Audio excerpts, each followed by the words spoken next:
Already, the Ghana Health Service is allaying fears among residents of Draso in the same region, that's the Ashanti region, over potential outbreak of coronavirus after a sub-chief died of the disease. Authorities would not disclose the name of the deceased for medical protocol reasons, though it is believed to be in reference to musician Obo's father's death, who is now known to be a public person. Now, my colleague Ohim Interior of the Health Desk also has more in the following report.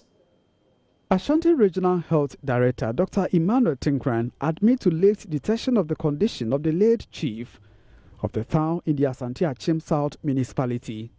He, however, indicates the situation has been brought under control, as 40 people said to have come into contact with him being traced and are in self-isolation. Dr. Tinkran says residents have no cause to worry as the affected persons are identified. The incident that happened in Draso was unfortunate because the number of contacts are 40 and all of them are now under self-isolation. Unfortunately, we couldn't detect the case as early as possible, so there were so many contacts.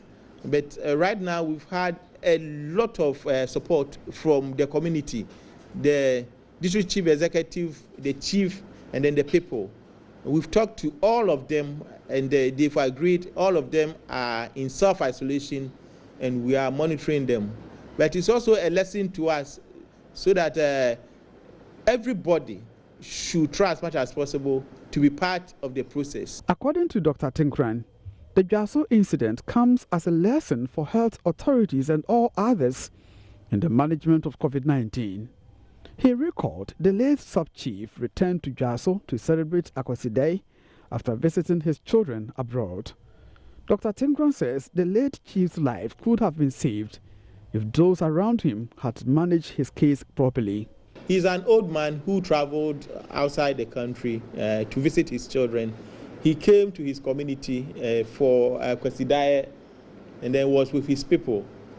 And then he started having signs and symptoms, fever, general malaise, and other things. And then he was being managed like malaria and other things. See? But one thing is that with the travel history and then the signs and symptoms, at least it should have alerted somebody that most probably this person would have been a suspected case.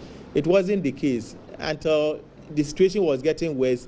The children picked him to Accra, ended up at Ridge Hospital, and even in Ridge Hospital, the history wasn't very clear. It didn't come out, and for that reason, he was managed at emergency instead of isolation. Yes, it's a learning process that we are all going through. Maybe those people around him, they didn't manage the case as early as possible. Yes, because see, those who are aged, when they have the signs and symptoms, it's always very, very severe and they lose their life. See, so maybe early detection could have saved him. From Kumasi for JoyNews, Ohim Interior reporting.